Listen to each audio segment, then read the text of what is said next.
There is something that connects every gamer no matter the era: cheating.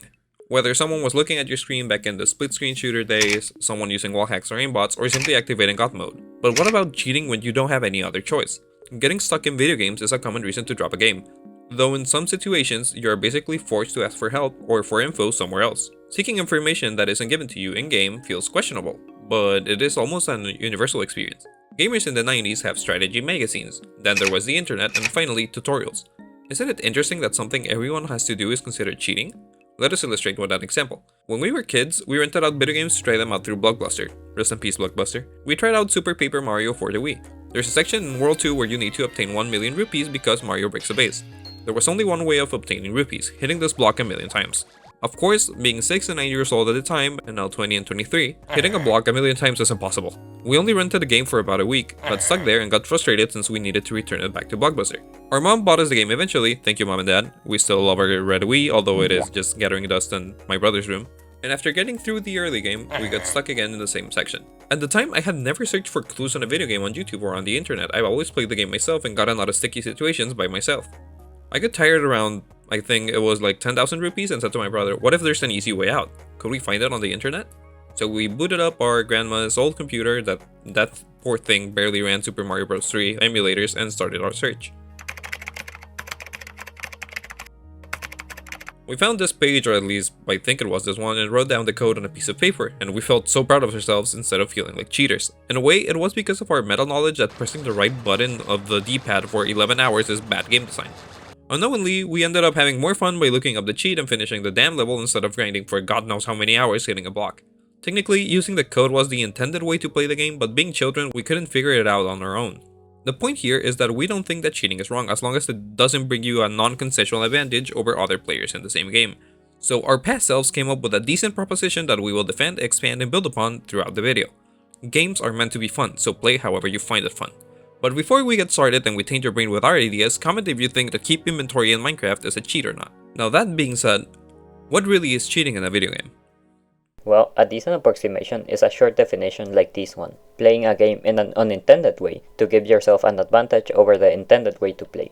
I mean, the definition is good enough, but it still has plenty of room for interpretation, which is what we'll try to cover throughout the video. A point of contention is defining what the intended way to play is, and that's because it is a construct by players, communities, and developers, so the intended way to play depends on these people and context. So in table board games like Uno, there exist house rules that are not really defined in the rule set by developers, and it depends on the house or the community of people who are playing. Either way, the reason why this definition is so loose is because it's so easy to identify cheating in multiplayer contexts, where cheating is heavily frowned upon, of course, leaving the interesting bits to single player. For example, some exploits and glitches might be completely fine according to both the devs and the community, but others are only accepted by one party, and some are accepted by none, only some players. To illustrate, we can look at the example of the nether roof in Minecraft, which is officially classified as a glitch that lets players build on top of the bedrock layer. But this glitch has existed ever since 1.2.1, known to a community since 2012. And if it wasn't intended as a feature, then why didn't Mojang decide to fix it? Furthermore, why is the glitch exclusive to Java Edition and never going to be added to Better? Well, fortunately, a Reddit user has already illustrated the answer to this perfectly, so if you care to read it, it's on the screen, so pause the video if you need. But in a nutshell, it's only beneficial for technical players, and it doesn't really affect most players at all.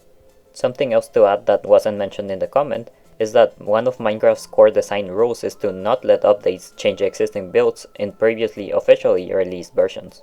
This means that patching the nether roof would destroy existing buildings, and it is why 1.18's lowering of the Y level was criticized at the moment by adding terrain to pre-existing chunks. But in Bedrock Edition, you could never build on the nether roof. That means it will probably never be added, because it wasn't intended to be a feature. It is only one in Java because of Minecraft's design philosophy. This discussion illustrates that cheating is still ever changing, with the community having almost as much power as the devs when co-creating a game. Still, devs do have the final word to make better worse than Java, as they do, usually, mostly for technical players who don't get the nether roof, and also the lack of quasi-connectivity, but yeah. But regressing to the definition, mods and hackrooms can count as a sub-community with its own rules, like Kaizo challenges in Super Mario Bros. Or Pokemon games. After all, it's prose from a game, and it is adapted by players to fit better to what they want, what they like, and how they want to play. And this is usually supported by developers. And sometimes these sub-communities are so big because of how broken it is to play without mods. That's why we have cases like The Sims 4, where many players depend on mods to fix issues with the base game and DLC releases. In this case, some mods are simply needed for a basic enjoyment of the game, according to some players, especially since the DLCs are deemed as unplayable by the community. So, if 6-year-olds from the past were a skilled and coordinated community, they would make their own Super Paper Mario mod that just gives them the code to the rupee vault straight up. This hypothetical group would also make the game more palatable for them by skipping the scary underworld section of the game with the nightmare-inducing river twigs, yes, I'm so scared of that song, and the Mimi chase in 2.4. But anyways, the point is that an acceptable way to play is based on a single player context or small communities who make their own rules, like servers or modding communities. This means that the broader the community, the stricter it usually gets with what cheating is. That's why some people on the internet tell others they must play Minecraft without keep inventory because they think it's cheating, but we will dive into this later, and also show why they might have a point. And on the other hand, we get that cheating in multiplayer closely follows the loose definition we mentioned, since nobody wants an unfair PvP experience, unless you have fun in losing, I guess. So our original thesis still stands, and now we can define how to have fun.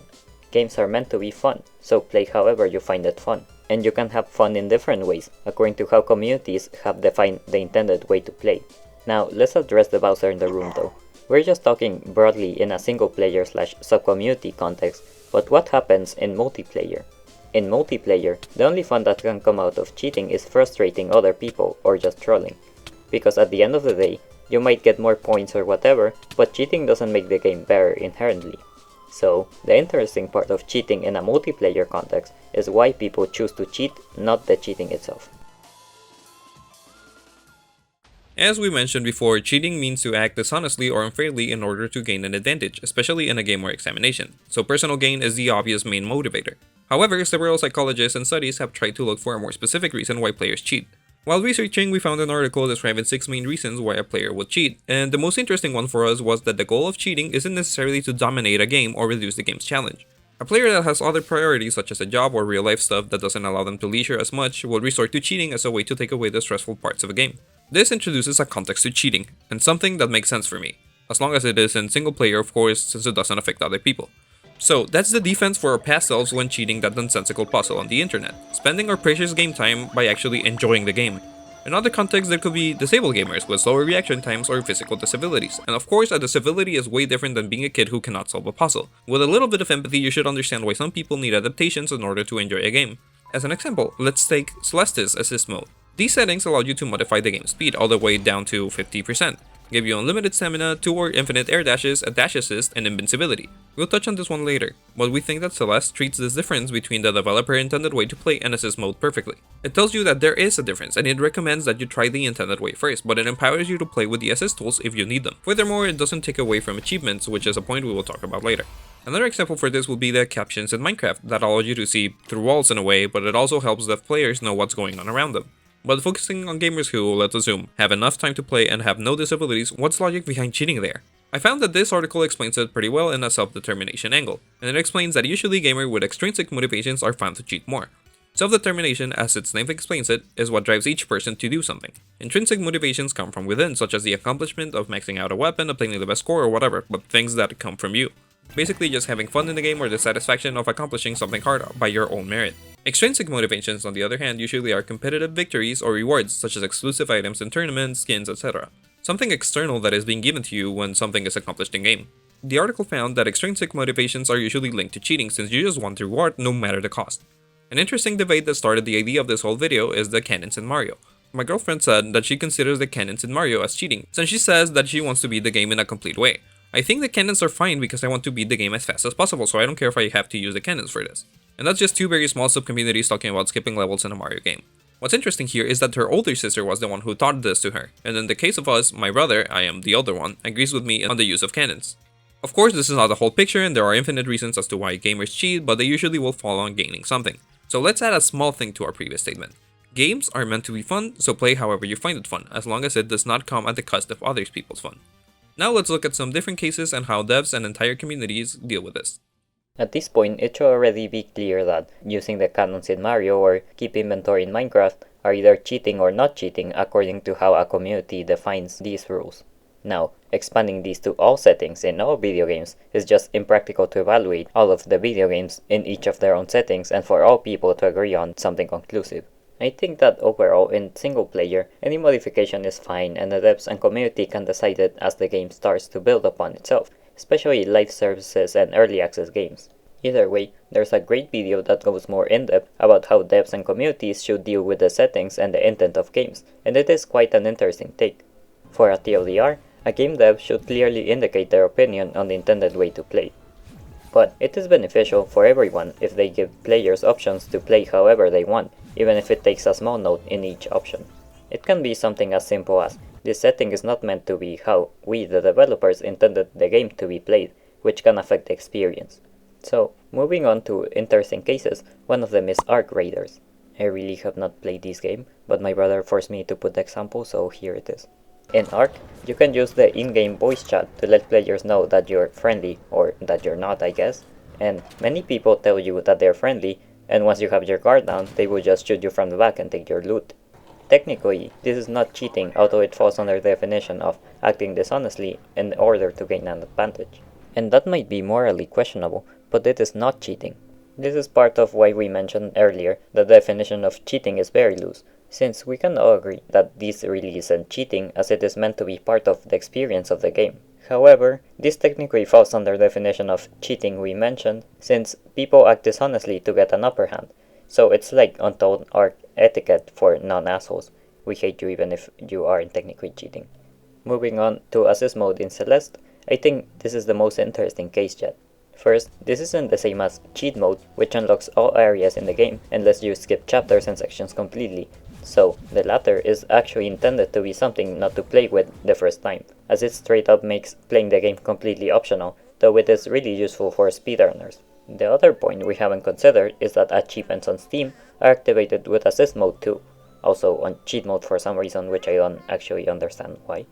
Well, in general, achievements in single player are only for oneself, but these are multiplayer achievements, a sort of metric for everyone to see. In theory, this should be fine, as only people who need it will be playing with assist mode, or those who already finished the game and just want to goof around. But of course, this really isn't the case. So I believe it is okay to have achievements on, but it should mark what assistance you had with assist mode for said achievement. This gives the same reward and a proper comparison, which I think is what achievements are meant to do. However, I would also note that this probably also opens debates on whether people should note how they use assist mode, like if they were just goofing around after they finished, if they actually needed it to enjoy the game, or if they were just taking the easy way out, which would very well be considered cheating for most.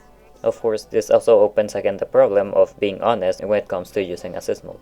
A fair criticism to this proposal is that of course there's just some people who would be mean to those using assist mode, including those who actually need it, but unfortunately those things just happen everywhere. I note that there's no perfect solution for this, at least not in my mind, because deactivating achievements might discourage some people from using assist mode.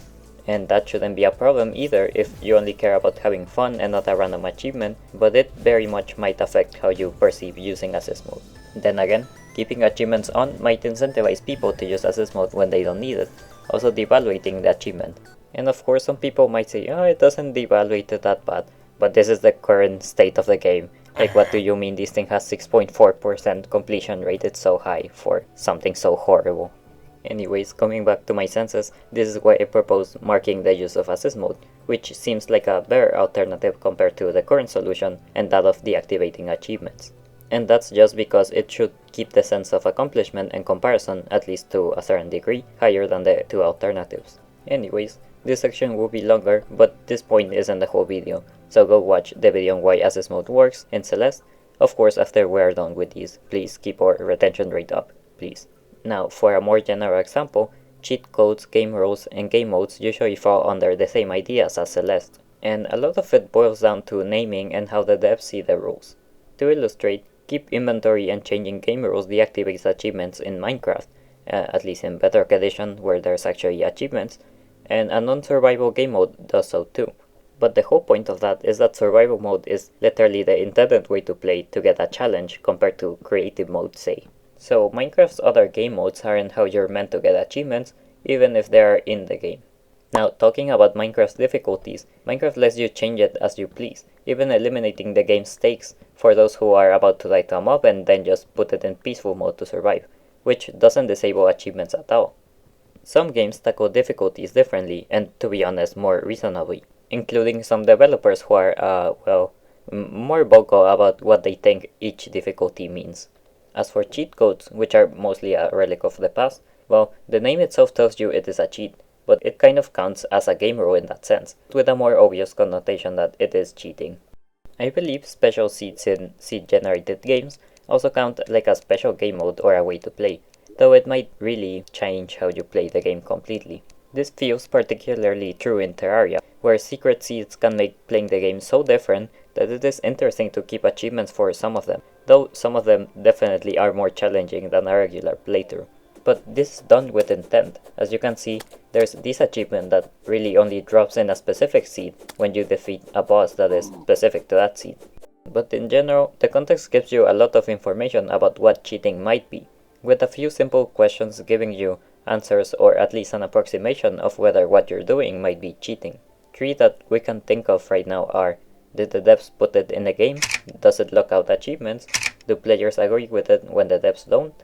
And just with these questions, we can now see that devs and the community say a lot of things at the end of the day, but it all depends on the player itself, and it is up to you.